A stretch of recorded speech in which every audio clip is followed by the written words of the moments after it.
Zomo milk. The crossbreed of a yak and a cow is called a zo. A female zo is called a zomo. Cows can't survive at temperatures and altitudes as extreme as those in Ladakh, but zos can. Hence, zomo milk. Om, Mani, Padme, Hum. They're holy scriptures written on the prayer wheels. When you spin it, it is believed that the effect is the same as saying the words the amount of times as the prayer wheel spins. Compost toilets. They are elevated rooms. Imagine an outhouse with a small cavity in the ground. You squat and excrete into the cavity and then cover it with sand using a shovel. It is hygienic and it does not smell one bit. The compost is then used in the farm after a few weeks. All these things that I mentioned are local to the people of Ladakh. Probably the best thing about the group I was with was that they planned the trip so that we really get to interact with the people of Ladakh.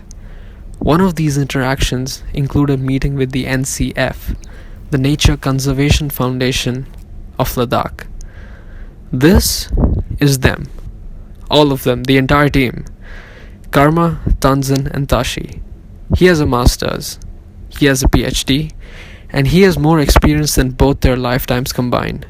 What started off as a relatively slow-paced and boring conversation ended up becoming one of the most interesting discussions I have ever had. All three of them just sat there and shared their stories, what they do and how they do it. There were a countless number of issues, but one thing connected all of them.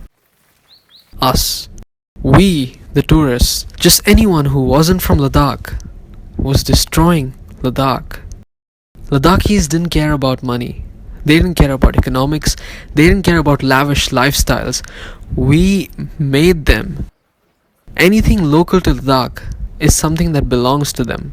Something that is a direct product of just that place. It is like that place's intellectual property. It could be culture, tradition, or even apples. We, the outside world, know our laws with intellectual property. Because we can't obtain it, we corrupted it. We made them feel like it isn't right. We made them feel like they're below us. We made them feel like they need our ways. Mud houses are cheap to make and require materials local to the region. Yet the Ladakhis shifted to concrete houses, which basically become large freezers in the winter, because tourists find a sense of familiarity. Compost toilets are ecological and waste no resources. In fact, they enrich the soil and help complete the circle of life. But the Ladakhis shifted to Western toilets because, guess again, familiarity. Shops using local products and materials are overpowered by large transnational organizations importing their processed goods. Small businesses native to the region, following norms that suit the region the best, are thrashed, not by these organizations, but by the tourists who invade the land and prefer this sense of familiarity. If you wanted familiarity, why did you even go to a new place? Just stay back home. I was never someone who took culture so seriously before this.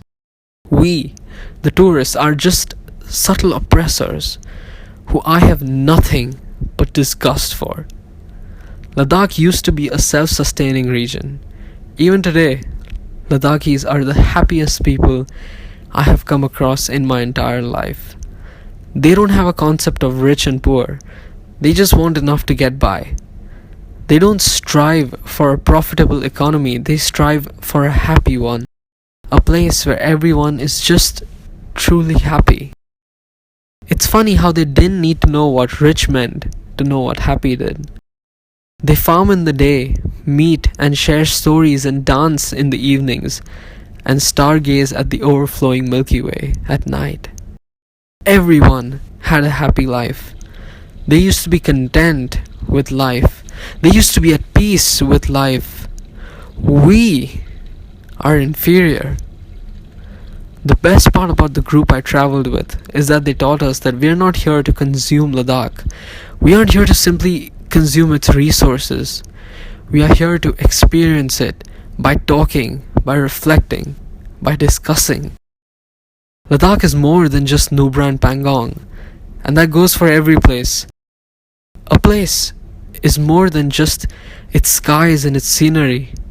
A place is its people. This discomfort I've never felt in all of my existence.